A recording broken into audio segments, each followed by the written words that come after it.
कम अज़ कम दिल में नदामत हो, दिल में शर्मिंदगी हो, गुनाह का एहसास हो कि मुझसे गुनाह हो गया है। हज़रत सालबा रज़ी अल्लाह ताला अन्हु 16 साल का बच्चा मेरे आका सल्लल्लाहु अलैहि वसल्लम से मोहब्बत करता है। 16 साल की उम्र में नबी करीम सल्लल्लाहु अलैहि वसल्लम से इश्क किया, हुजूर से प्यार किया। मफ़हूमन हदीस पेश कर रहा हूँ, हुजूर का खादिम है, हुजूर की खिदमत करता है और हुजूर अकरम सल्लल्लाहु अलैहि वसल्लम जिस काम पर भेजते वो काम करने के लिए जाता। किसी सहाबी के लिए पैगाम देना होता, सालबा को हुजूर भेजते। किसी गैर मुस्लिम तक पैगाम पहुंचाना होता, हुजूर सालबा को भेजते। किसी चीज़ को ख़रीदना होता, हुजूर अकरम सल्लल्लाहु अलैहि वसल्लम सालबा को भेजते। सालबा हुजूर अकरम सल्लल्लाहु अलैहि वसल्लम के हुक्म पर अमल करते। लेकिन एक दिन मेरे आका सल्लल्लाहु अलैहि वसल्लम ने हज़रत सालबा, वो 16 ईयर ओल्ड हज़रत सालबा मेरे आका सल्लल्लाहु अलैहि वसल्लम किसी काम पर भेजते हैं। आधे दिन का काम था लेकिन बहुत वक्त हो गया, सालबा वापस नहीं आए। सालबा कहाँ गए? जब वापस आ रहे थे तो देखा कि एक हम्माम है, उस हम्माम में एक औरत नहा रही है, एक पर्दा लटका हुआ है, हवा का तेज़ झोंका आता है, पर्दा उठता है, उनकी नज़र उस औरत पर पड़ जाती है।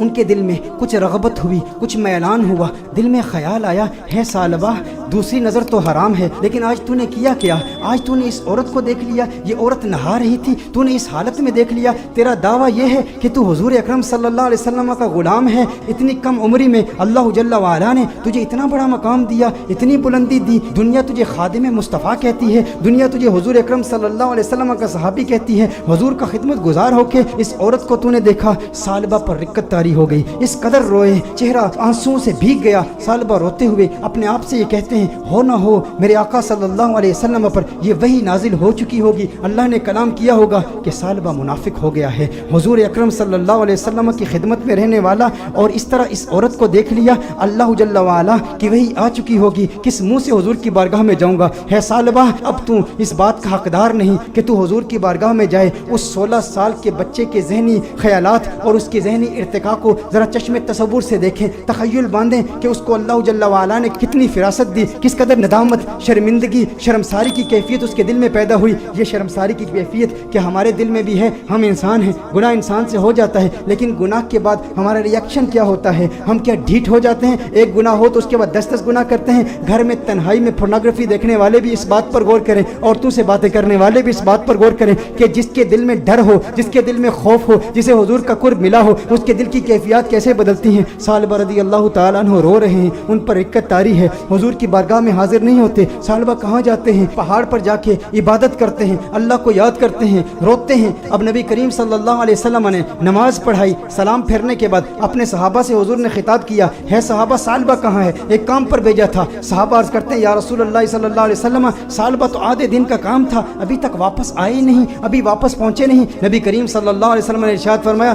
तुम जाओ सालबा को तलाश करो। एक हफ्ता गुजर गया, सालबा नहीं मिल रहे, लोग सालबा रज़ी अल्लाह ताला अन्हु को तलाश कर रहे हैं। दूसरा हफ्ता गुजर गया, तीसरा हफ्ता गुजर गया। मेरे आका सल्लल्लाहु अलैहि वसल्लम ने हज़रत फारूक आज़म रज़ी अल्लाह ताला अन्हु और हज़रत सलमान फारसी रज़ी अल्लाह ताला अन्हु जैसे जलीलुल क़द्र सहाबा का इंतखाब किया। कहा तुम जाओ उसे तलाश करो। मेरे आका सल्लल्लाहु अलैहि वसल्लम ने इन सहाबा किराम अलैहिम रिदवान को भेजा। अब ये सहाबा तलाश कर रहे हैं, 40 दिन हो गए, गलियों में तलाश कर रहे हैं, बाज़ारों में तलाश कर रहे हैं, देहातों में तलाश कर रहे हैं। आखिर वो वक्त आया कि जब वो शहर के मज़ाफ़ात तक पहुँच गए। वहाँ पर बुलंद पहाड़ थे, चरवाहों को देखा, उनसे पूछा, कहा इतना कद है, इतनी उम्र है, रंगत ऐसी है, नकूश ऐसे हैं, क्या इस बच्चे को तुमने देखा है? ये बच्चा 40 दिन से गायब है, हमें नहीं मिल रहा। उन्होंने कहा, क्या तुम उस रोने वाले बच्चे का जिक्र करते हो, वो जो रोता बहुत है? कहा क्या मतलब? कहा उस रोने वाले बच्चे का जिक्र करते हो जिस पर हमेशा रिक्कत तारी रहती है? कहा क्या मतलब, कौन सा रोने वाला बच्चा? कहा जो तुमने उसकी डिस्क्रिप्शन बयान की है ना, जब हम रात को सोते हैं ना तो उन बुलंद पहाड़ों से एक बच्चे की रोने की आवाज़ें आती हैं, उसकी दर्द भरी आवाज़ हमारे सीने तक पहुंचती है, वो रोता है और रो रो के अल्लाह को पुकारता है, वो माफिया मांगता है, हमें पता नहीं उससे हुआ क्या है। कहा वो आपके पास कब आता है? कहा हम चरवाहे हैं, बकरियां चराते हैं, कभी कभी आ जाता है, बकरियों का दूध पीता है और चला जाता है। फारूक आजम ने फरमाया कब आएगा? कहा ये उसके आने का वक्त है, अभी आ ही रहा होगा। फारूक आजम रज़ी अल्लाह ताला अन्हु, सलमान फारसी रज़ी अल्लाह ताला अन्हु अलहदा होकर छुप जाते हैं कि कहीं सालबा ही ना हो। देखते हैं कि सालबा आ रहा है, सालबा आ रहा है तो रो رو رہا ہے, دودھ پیتا ہے پیالے میں, لیکن پیالے میں دودھ کے ساتھ اس کے آنسو بھی گر رہے ہیں. فاروق اعظم رضی اللہ تعالیٰ عنہ فوراً باہر آتے ہیں, سلمان فارسی فوراً باہر آتے ہیں. وہ سالبہ تجھے کیا ہوا ہے؟ سالبہ تیرا چہرہ بدل گیا, اس قدر نحیف ہو گیا, اس قدر کمزور ہو گیا. سالبہ نے فاروق اعظم کو دیکھا, کہا نہیں نہیں میرے قریب نہیں آنا, سالبہ منافق ہو گیا ہے, وہی آ گئی ہے, اللہ نے فرما دیا ہے. کہا کاہے کی باتیں کرتا ہے,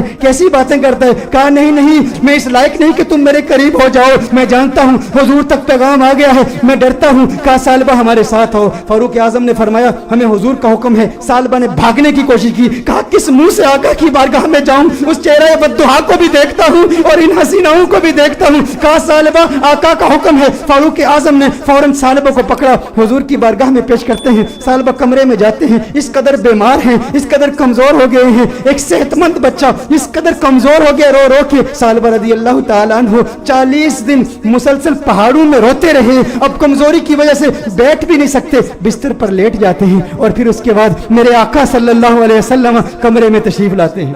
نبی کریم صلی اللہ علیہ وسلم جب کمرے میں تشریف لاتے ہیں, وہ کریم آقا ہیں, ان کی شان کریمی کے کیا کہنے, ان کی عظمتوں کے کیا کہنے. چہیتے سالبہ کو دیکھتے ہیں تو میرے آقا صلی اللہ علیہ وسلم بستر کے قریب تشریف لاتے ہیں, اس کے سر کو اٹھاتے ہیں, اپنی گود میں رکھتے ہیں. ارے کیا قسمت ہے اس صحابی کی. میں کہتا ہوں دوستو, گناہ ہو جائے لیکن گناہ کے بعد بھی شرمندگی بھی ایسی ہو, گناہ ہو جائے پھر گناہ کے بعد ندامت بھی ایسی ہو, گناہ ہو جائے لیکن گناہ کے بعد اپنے نفس کو سزا کا سلسلہ بھی ایسا ہو. اور پھر جب اللہ توبہ قبول کرتا ہے نا تو پھر قسمت عروج پہ ہوتی ہے, پھر اس کے مقدر یوں جھانکتے ہیں, اللہ ایسا کرم فرماتا ہے کہ اسے پھر آقا کی گود نصیب ہوتی ہے. میرے آقا ارشاد فرماتے ہیں اے سالبہ آنکھیں کھولو. سالبہ آنکھیں کھولتے ہیں, کہتے ہیں یا رسول اللہ, آقا میں گنہگار, میں سیاکار, آقا مجھے آپ کی گود ملی, میں اس قابل کہاں, آقا مجھے پتا ہے وہی آ گئی ہے, مجھے پتا ہے آیت آ گئی ہے, آپ کو بتا دیا گیا ہے کہ سالبہ منافق ہو گیا. یا رسول اللہ صلی اللہ علیہ وسلم میں اس قابل نہیں کہ آپ کی گود میں لیٹوں. سالبہ کہتے ہیں یا رسول اللہ صلی اللہ علیہ وسلم میں نے ایک عورت کو یوں دیکھ لیا, میرے آقا نے ارشاد فرمایا تو پھر تو توبہ کر لے. سالبہ کہتے ہیں مجھے ڈر ہے اس بات کا کہ جہنم کے نچلے درجے میں مجھے پھینکا جائے گا, مجھے جلایا جائے گا. حضور نے ارشاد فرمایا مومن ڈرتا بھی تو ہے لیکن مومن کی ایک اور کیفیت بھی ہے, وہ امید کی کیفیت ہے. کہا اللہ سے امید کیا رکھتا ہے؟ کہا امید تو یہ ہے کہ میرے اللہ مجھے معاف کر دے گا. حضور نے ارشاد فرمایا پھر اللہ سے جو تو زن رکھتا ہے اللہ کو اپنے زن کے مطابق پائے گا, یہ امید رکھ کہ میرا اللہ تجھے معاف کر دے گا. حضور اکرم صلی اللہ علیہ وسلم نے دستے دعا بلند کیے, سالبہ کو دعائیں دی. جب سالبہ خوش ہو گئے کہ مجھے آقا کی دعائیں ملی اور میرے منافق ہونے کے حوالے سے کوئی آیت نازل نہیں ہوئی, تو اس وقت سالبہ حضور سے عرض کرتے ہیں یا رسول اللہ صلی اللہ علیہ وسلم یوں محسوس کر رہا ہوں جیسے میرے جسم میں ہزاروں کیڑے رینگ رہے ہیں, اس قدر درد محسوس کر رہا ہوں. میرے آقا رونے لگے, یا رسول اللہ صلی اللہ علیہ وسلم آقا کیوں گریہ فرما رہے ہیں, آقا کیوں رو رہے ہیں؟ میرے آقا نے ارشاد فرمایا اے سالبہ تیری موت کا وقت آ گیا ہے, ملک الموت آ رہے ہیں, تیرے جانے کا وقت آ گیا ہے. سالبہ نے دیکھا ارے مقدر والا ہے وہ جس کی موت آقا کی گود میں ہو, کاش یوں موت آئے میرے ہم نشی نزاکا اور ہو جائے منظر ہنسی, کاش یوں موت آئے میرے ہم نشی نزاکا اور ہو جائے منظر ہنسی.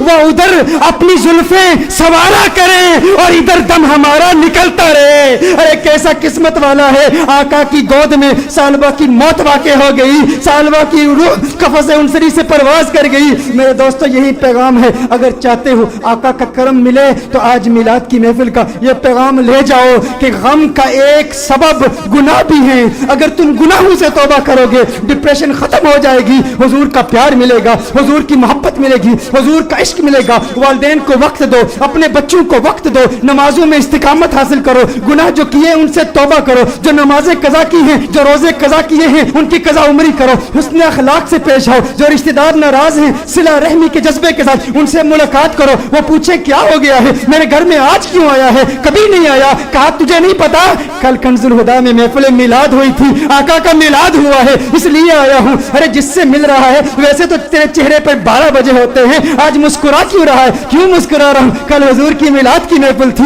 میلاد ہوئی ہے, میلاد نے مسکرانا سکھا دیا, میلاد نے زندگی گزارنا سکھا دیا, میلاد نے گناہ سے توبہ کرنا سکھا دیا, میلاد نے ڈپریشن سے بچنا سکھا دیا. میرے دوستو آؤ آج دل میں یہ پختہ ارادہ کرو ہم گناہوں سے بچیں گے.